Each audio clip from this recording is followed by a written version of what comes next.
Este año el cineasta Zack Cregger, director de Barbarian, ha regresado con una nueva propuesta de terror, Weapons, una cinta que no ha pasado desapercibida y que te haya gustado o no, deja con nosotros uno de los villanos más entrañables de 2025, la tía Gladys, una entidad misteriosa que se suma a la larga lista de monstruos que tiene el cine.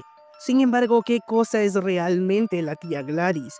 ¿Y qué elementos que aparecen en la película tienen inspiración en rituales verdaderos? Este video no busca ser una reseña o una crítica, por el contrario, nos vamos a sumergir en los elementos más misteriosos de Weapons, para desentrañar el lado sobrenatural de la cinta. Por cierto que si no han visto la película es evidente que voy a soltar varios spoilers, así que primero les recomiendo verla y después regresar aquí, de lo contrario se las voy a arruinar. Así que pongan atención porque estos son los expedientes secretos X de Hollywood.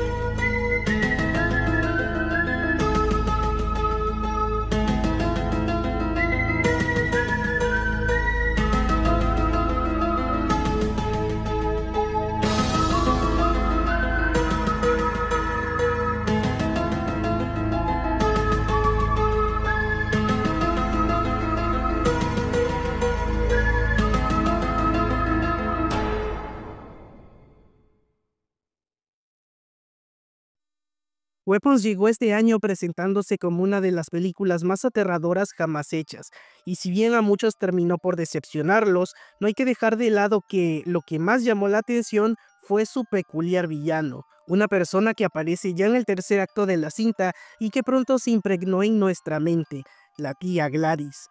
La película nos cuenta cómo una noche a las 2:17 de la madrugada, 17 niños de 18 que había en un salón de clases escapan de forma misteriosa de sus casas para internarse en la oscuridad de la calle. Nadie sabe de su paradero, y es su desaparición lo que desata una serie de acusaciones en el pueblo que tienen como finalidad encontrar a estos pequeños. No es sino hasta el tercer acto de la cinta que conocemos al villano, la tía Gladys, una anciana que está viviendo en la casa del único niño que no escapó y que alega estar cuidándolo debido a que sus padres están enfermos. Pero la tía Gladys esconde algo, puesto que descubrimos que tiene a los 17 niños y a los padres del muchachito encantados bajo un siniestro hechizo que los vuelve una especie de armas humanas manipuladas bajo la magia de esta mujer. Como ya podrán intuir, el monstruo del que estamos hablando es una bruja.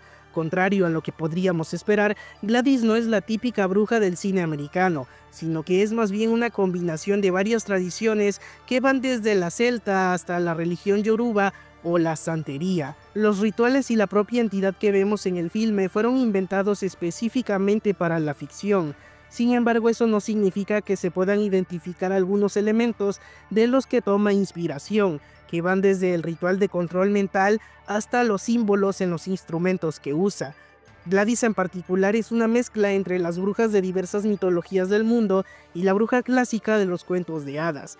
Si nos ponemos a investigar al respecto de estos personajes, notaremos que todos tienen algo en común con Gladys, y es que se alimentan o de sangre o de energía, por lo que podría decirse que son una especie de vampiro común o vampiro energético, según el mito que revisemos.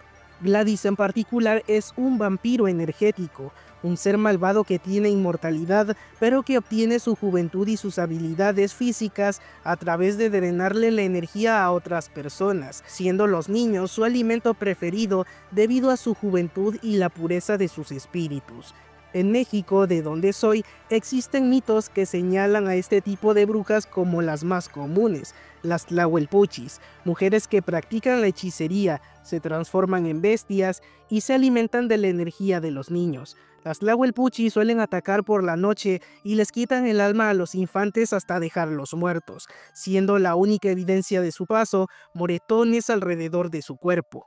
Ahora que si ponemos atención a algunos diálogos de la película, incluso podríamos intuir su edad aproximada, como por ejemplo cuando menciona que los padres de su supuesto sobrino están enfermos de tisis, una antigua forma de nombrar a la tuberculosis durante los siglos XVIII y XIX. Algo importante que también menciona la película es el uso de la sal, y es que detrás de este recurso no hay mucha complejidad, ya que la creencia dice que la sal sirve para encerrar espíritus. Si el círculo o la línea de sal es removida, el espíritu o la entidad que está dentro es liberada. Si ya vieron la película, habrán notado que cuando la sal es removida, los personajes poseídos atacan a los no poseídos. Pero yendo ya al campo de los rituales, ¿qué elementos componen la magia de la tía Gladys? En primer lugar hay que señalar sus símbolos, que son el triángulo y el número 6, mismos que van de la mano con un instrumento muy importante, la campana. Si revisamos varios mitos que rodean al triángulo como un símbolo, podremos encontrar que este tiene diversos usos que van desde el esoterismo, la Trinidad, la simbolización de lo masculino y lo femenino, y la alquimia. En algunos grimorios medievales, como por ejemplo las clavículas de Salomón, el triángulo se representa y se usa como la conexión entre el mundo terrenal y el mundo espiritual. Específicamente es en las clavículas salomónicas donde el triángulo tiene como utilidad contener y controlar espíritus durante rituales de invocación. Asimismo, el número 6 es otro elemento importante. Este está presente encerrado en medio del triángulo y el símbolo ya completo está dibujado en una campanita que Gladys hace sonar cuando controla a los personajes poseídos por espíritus. Al igual que el triángulo, el número 6 es un símbolo complejo dentro del ocultismo, pero es según cómo se utiliza lo que puede significar.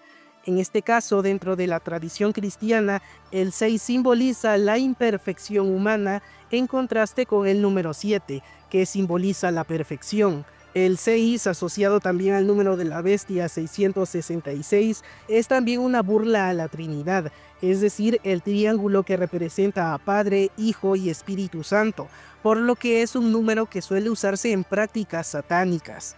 Algo que llama la atención es que, en conjunto, el triángulo y el número 6 forman un único símbolo que, como ya dije, está pintado en una pequeña campana. En el esoterismo y las prácticas mágicas, las campanas suelen utilizarse como instrumentos de protección y purificación. Quienes las emplean creen que la vibración producida por el sonido no solamente limpia espacios impuros, sino que también atrae buenas energías y también buenos espíritus. Con esto dicho, podemos concluir que la campana con este símbolo dibujado es una perversión de la campana de purificación y se utiliza para todo lo contrario. Podría decirse que la tía Gladys lo ha customizado para ser un instrumento de maldición, es decir, que lo que hace es atraer malas energías y también malos espíritus. Pero específicamente, ¿cuál es el ritual que ella practica? Pues como ya dije, este ha sido inventado específicamente para la película. Sin embargo, esto no quiere decir que no hay rituales similares empleados por brujos actuales. Incluso podría decirse que el ritual de Gladys no se ciñe a alguna tradición específica, sino que es propio, ya que según las creencias, la intención es lo que cuenta al momento de practicar la magia, siempre y cuando se emplee el lenguaje y los símbolos adecuados. Pero ya que esa no es una explicación satisfactoria, vamos a desglosarlo y a relacionarlo con rituales verdaderos.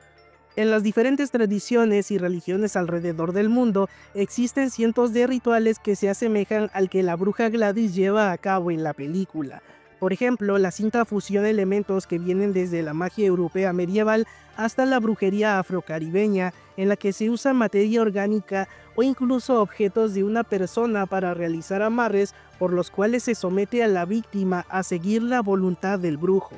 3 de estos que narraré a continuación son los que más se parecen al que Gladys lleva a cabo, y por lo general los encontramos presentes en manuales de magia popular británica o en las ya mencionadas clavículas salomónicas.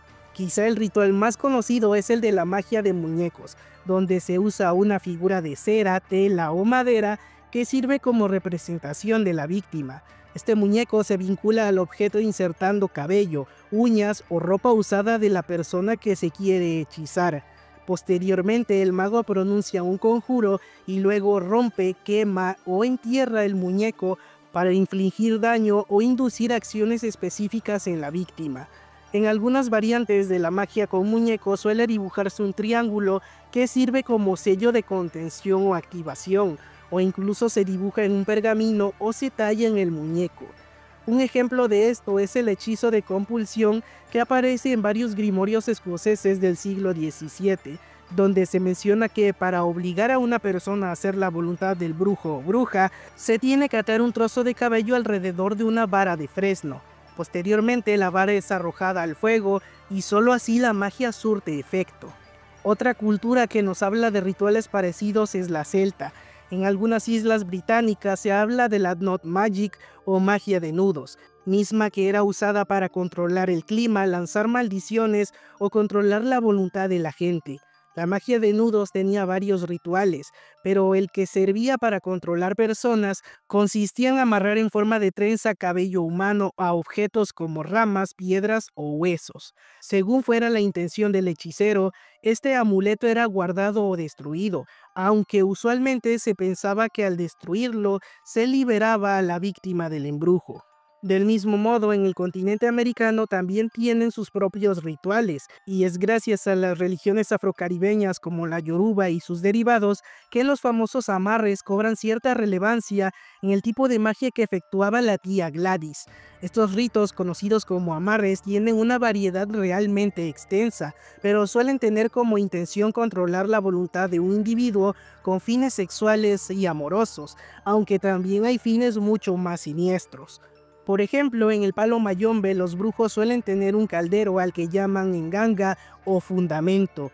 En este recipiente se junta una serie de palos sagrados, tierra de cementerio, huesos y a veces cabellos o fluidos humanos. Ahora, cuando hablamos de palo, este tampoco es simbólico o se limita al nombre de la religión. Cada palo suele ser diferente y cada palo tiene un espíritu y función particular. Asimismo, al sur de los Estados Unidos también existe la creencia del Hoodoo, una religión heredada de los esclavos que, al igual que el vudú o el palo mayombe, se ha fusionado con las religiones abrámicas. Dentro de sus tradiciones también existen algunos hechizos de compulsión, pero quizá el más popular es el taglock, que consiste en la utilización de algún objeto que funciona como vínculo entre el embrujo y la persona que se busca atacar. Dentro de la lista de prácticas de amarre, el taglock igualmente sirve para causar daño, pero su principal función es doblegar la voluntad de una persona. Además, existen dos tipos de taglocks, los simbólicos y los biológicos.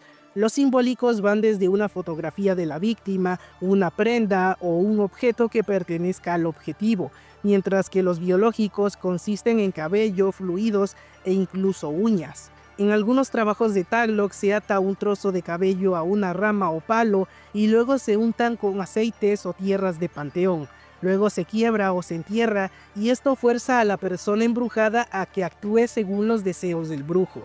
Así pues, con todo lo ya escuchado, podríamos concluir que el ritual de la tía Gladys es una mezcla de creencias que incluyen prácticas del hoodoo o palo mayombe con la conjunción de símbolos y rituales extraídos de grimorios medievales y la alteración de objetos sagrados con el fin de pervertir su finalidad y así poder amarrar a sus víctimas y utilizarlas como armas.